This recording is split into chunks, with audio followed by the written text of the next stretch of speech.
Hello, welcome back to Monday Night Football, NFL DFS Slate Breakdown for October 9th. We got the Packers at the Raiders.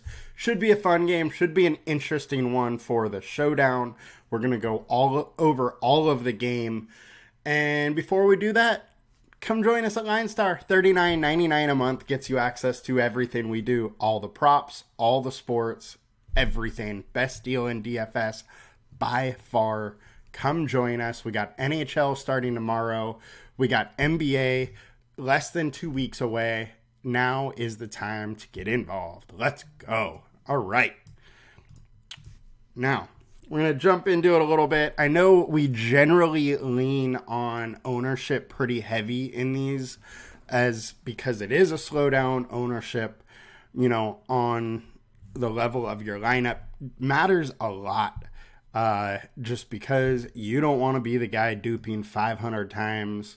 And, if you win, you win. That's great. But if you're duped 500 times, you're not going to win that much. And you're going to end up unprofitable in the long run. Thing with these showdowns is it's really hard to be perfect or close to perfect, which you do need to win. But then also you need to be a little bit different than everybody. So you got to figure out how to do it. Lean into some correlation, but also you can have some negative correlation with your lineups, as in a one-game sample, pretty much anything can happen. But what I'm getting at is we're not going to go over ownership quite as much. The reason being is Aaron Jones is unlikely to play. So he is officially listed as questionable. However, from the news reports that just broke out, he is looking doubtful. He didn't practice much this week. He has his hamstring injury, and it's just not fully healed, so there is a chance he sits. Because of that, ownership projections right now aren't very reliable, so we're not going to look too into that. We'll more so just be looking at the game as a whole. Another piece of information here that I want to talk about is Patrick Taylor is a guy that has been called up, 3 times in a row here for the Packers and played, but now with NFL rules, if they pull him up again, they have to sign him to the 53-man squad.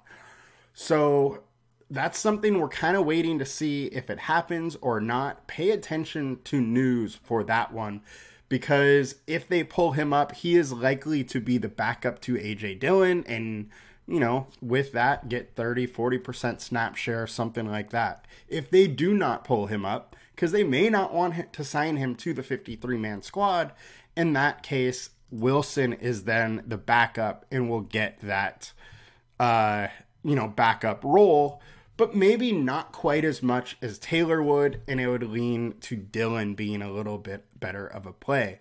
Now, people might be scared to play Dillon because he's been awful when he's got his shot. So it'll be interesting to see how ownership shakes out throughout the day with this news if Aaron Jones doesn't go. All right. Devontae Adams is also questionable, but I do fully expect him to play. Now, let's get into this slate a little bit. Now, it's a 45.5 total. Raiders are 2.5-point favorites. I think this game is going to be competitive, and it is a fairly interesting one. Now, the Raiders' offense, heavily reliant on 3 guys, being Jacobs, Devontae Adams, and Jacoby Myers. Pretty much the whole offense runs through those 3 guys.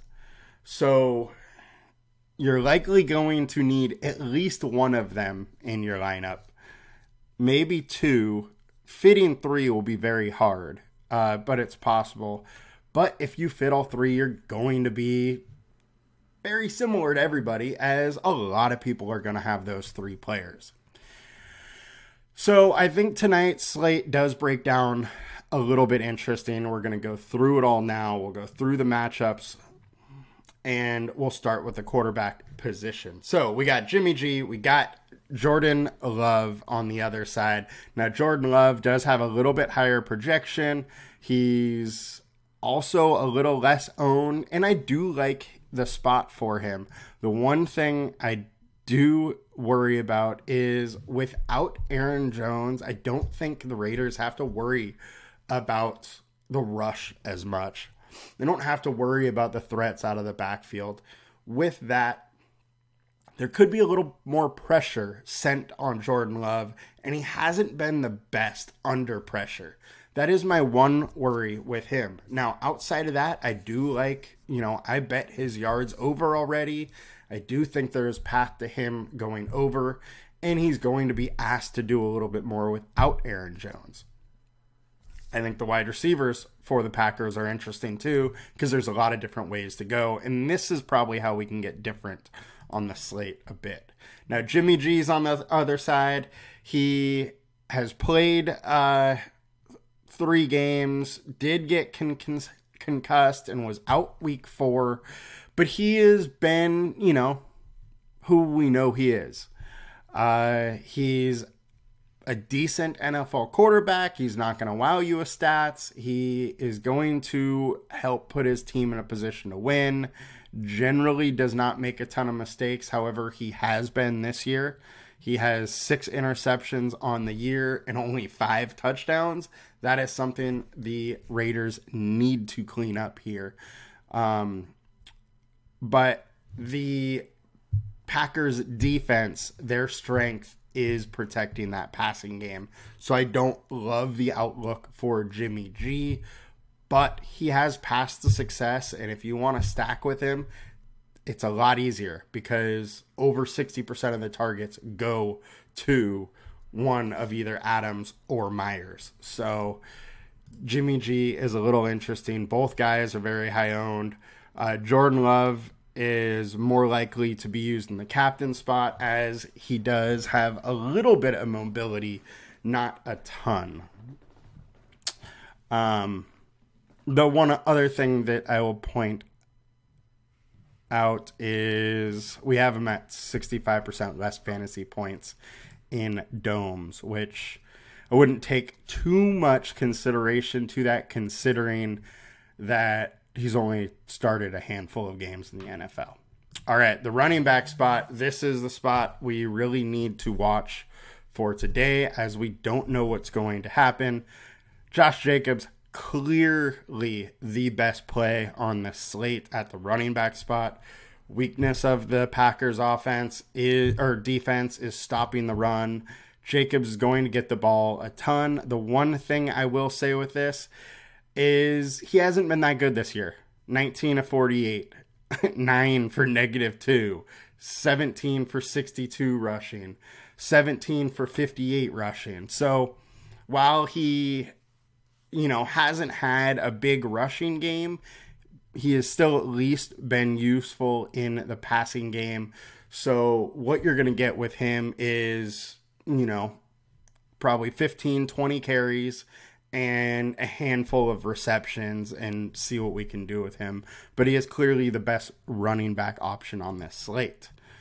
Zamir White, Amir Abdullah do get used a little bit, but a little bit is all that it is.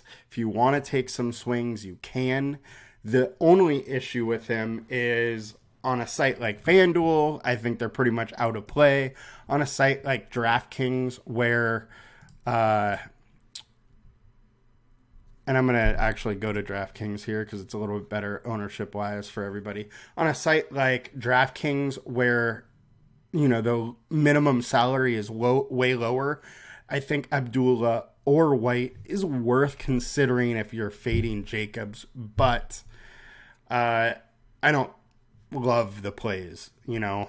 Abdullah has a chance to get a couple of receptions if the Packers get down, or the Raiders get down quickly. Maybe he gets a little bit more work, but you really need him to have a home run play to become optimal, which, hey, it can happen. He has that ability, but it's just not likely. All right, now let's look at A.J. Dillon a little bit. So this Packers rush D is not very good. The Raiders rush D is not very good, allowing 0.9 rush touchdowns per game over the last 9, allowing 117 rush yards. But Dillon has also been very bad. 11 for 33 versus the Saints. 15 of 55 versus the Falcons. Those are the 2 games he started. 5 and 11 versus Detroit. 13 and 19 versus Chicago. Now, this Chicago team, people have been able to run against, just not A.J. Dillon. The Saints have a solid rush D, so I don't put too much into that. I do expect him to be able to get some work. Probably, if Jones is out, pushes 15 carries or so, and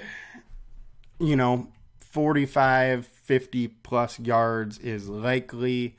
But I don't know if he falls in the end zone or not. That's the big thing with him. If he gets a touchdown, you're going to need to have him, but it's a big question mark. He hasn't been that good. Watch ownership. If people aren't playing him because they are scared with how bad he's been, I will be more likely to play him then. However, if everybody's on him because now he's the RB1, then I'll be a little more hesitant just because he hasn't been that good lately. And as a whole, this Packers rushing game hasn't been good. It wasn't great when Aaron Jones was healthy in week 1. Aaron Jones crushed, but that was because of his yards after catch, which absolutely dominated in that first game versus the Bears. So that's kind of how I'm handling A.J. Dillon. I do absolutely have interest in Emmanuel Wilson or Patrick Taylor if Patrick Taylor comes up. Emmanuel Wilson hasn't got much play. He's only played like 10% of the snaps in 2 games. And with that, 2 carries for 6 yards, 1 reception for 6 yards, 3 carries for 5 yards. He really hasn't done much. But he's the bare minimum. And if Patrick Taylor does not get called up, I think he plays at least 20%. And at the bare minimum on DraftKings, you have to consider him. On FanDuel, I don't think you need to consider him.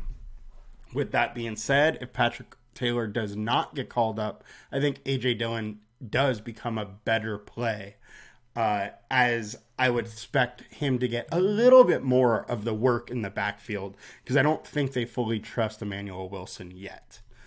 But by all means, I expect Taylor to get called up.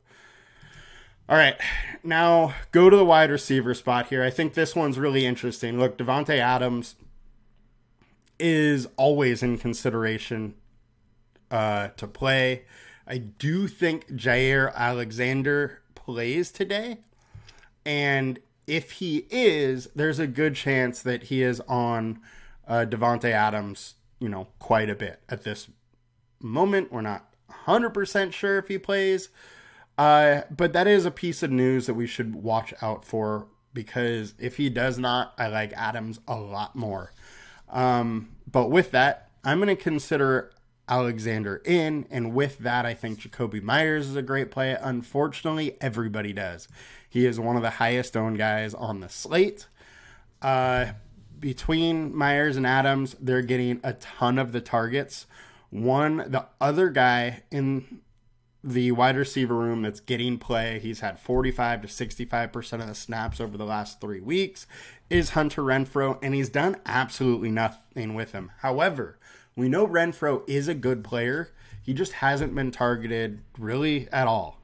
They're not leaning on him very much, but this is a situation where I think it makes some sense to go to Renfrow because it's going to get you a little bit different. And if Jair Alexander's on the field, he is likely to be covering Adams or Myers, helping Renfrow, maybe see some additional targets here. So I think he is interesting. But say like A.J. Dillon, he's been terrible this year. He hasn't got much work. So it is a punt play. Just understand that. It is a play that nobody's going to, and you're hoping is optimal to give you a chance at getting a little different and, being the lucky winner tonight. Outside of that, I don't love Tucker or DeAndre Carter. It's hard to get different on this Raiders team. That's why I think Renfrow is so interesting. Now we go over to the Packers wide receivers. We got Christian Watson. He played his first game last week, only played like 46% of the snaps. He is off the injury report fully, so I do expect him to kind of, play full out. I would say 70+% of the snaps, which with his ability and his price, I think works out. I like Watson in this spot. I would think that he's probably going to be in the 6 to 10 target range. And with how explosive he is and his ability, that could be enough to get it done. Jaden Reed here, he is the second highest owned Packer wide receiver. While I do really like Jaden Reed, and he was my touchdown call today, that was merely on the fact that he is plus 330, and he's a guy that is repeatedly looked at in the end zone. So I think he has a very good shot of getting a touchdown. Unfortunately, I think a lot of people do because he is a little bit higher owned. Now, understand these ownership projections don't mean that much right now because Aaron Jones is kind of in, kind of out, so right now ownership, we don't really know what to do with that is pretty much what I'm saying here. But I think Jaden Reed is interesting. I think he's going a little bit too high owned. However, he is still going to be on the field 55, 60%, and he's, got the slot role. Alert score is high. He's interesting. Romeo Doubs, as far as an ownership standpoint, I think is my favorite wide receiver today. Now, I keep saying ownership doesn't really matter anything right now, and it doesn't, but wide receiver ownership is a little more stuck to where it is. It will change throughout the day a little bit, but if he is the third highest owned Packer, fifth highest owned wide receiver right now, I wouldn't expect him to jump to 1 or 2 or whatnot. I think Doubs is extremely interesting. Look, 13 targets last week, 12 the week before, 3 and 5 the week before that. But remember, week 1 and 2, he was still working back from injury. He is now a full go. I think the targets are going to be here. I like Doubs a lot. And obviously he has some chemistry with Love. So I think at lower ownership, he is super interesting. Now, Wicks is a guy that has played a lot with Watson out. I expect him to be the one that takes the biggest hit with Watson back. I don't love it. I think he is he is in play. He will be on the field in probably 4 wide receiver sets. I just don't have a ton of confidence, and I think at 17% owned, he might be going a little bit too high owned, but pay attention to this. As I've said, ownership's going to be changing.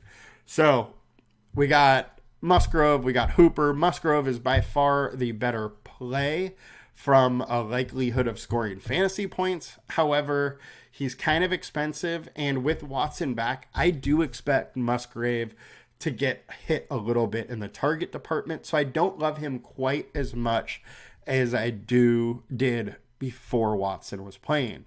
I think Musgrave is okay. He is obviously going to be looked at for some end zone looks, as tight ends are always in that mix. But then you can also look at Tucker Kraft, who is much cheaper, had 2 targets last week as well, and will get you very different.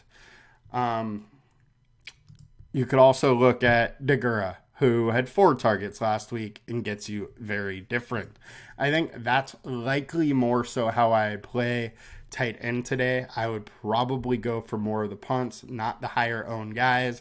Austin Hooper, I think for what he has done, his price is cheap enough at $600 to have some consideration, but that's why he is high owned. Now, I just don't love it. He hasn't done much. And so much of that Raiders offense is going through a few guys that I expect that to happen. And a Hooper touchdown at this ownership would be a big bummer. I think you could go Michael Mayer a little bit. He's not getting quite the work, but at least nobody's going there. And if it's, 12 personnel with 2 tight ends on the field, then, he has a chance. But that's another just punt play. Tight end today, I think, is punt. I don't really love any of the tight end plays, but they have major touchdown implications, so you have to consider. Defensive-wise, we have 2 teams that can make mistakes on offense. So the defenses are in play. They're going very low owned.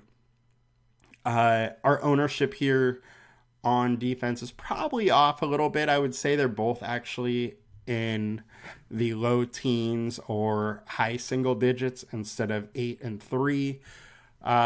Neither defense is great, but they both do have some playmakers on their D, which can give the other side problems. Higher scoring game, Carlson brotherly battle.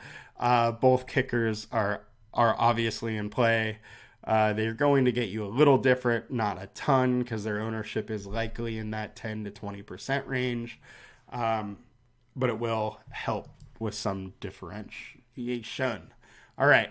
So that's pretty much the slate. We'll go through the matchups quickly. Love obviously has the better matchup, as we said. RB-wise, Dylan has the better matchup. Well, really, it's right here is where you'd be looking because Jones is expected to be out. Patrick Taylor or Wilson would be in this spot here. But that's largely just due to P. Ryan, who's really like a 1A. Getting back to this, the running back situation, both of them have pretty similar outlooks at running back. I do think Jacobs has a little bit better situation for running back. And Jayden Reed, who is getting all the ownership, has the best wide receiver matchup, followed by Jacoby Myers, who we went against. Now Adams is third. Adams is by far the most superior wide receiver on this team. But in an average matchup, you kind of got to like his chances here to succeed. So that's how that shakes down. Tight end, Musgrave does have a better spot, but if you look, tight ends really haven't done too much. I don't think he's going to get as much target share. So that is that. Now, I just wanted to flip by to look at the FanDuel ownership since we have been looking more at the DraftKings one. Jacobs is highest owned. Jayden Reed, Devontae Adams, Watson, Musgrave. If you look, Jacoby Myers is pretty far down the list on FanDuel. So I think that is very interesting. I like him a little more on FanDuel with the ownership going that way. But remember here, this Dylan, AJ Dillon, Aaron Jones situation is going to change all the ownership. So don't feed into this too much right now. So that'll do it for us today, guys. Good luck. Hope you guys win some money. Pretty weird slate on the Raiders side. We know where the ball's going. A little more places to go with on the Packers side, but just pay attention to news today as it's gonna potentially change this slate big time. So gotta wait for that Aaron Jones news. I do like Jones if he's playing.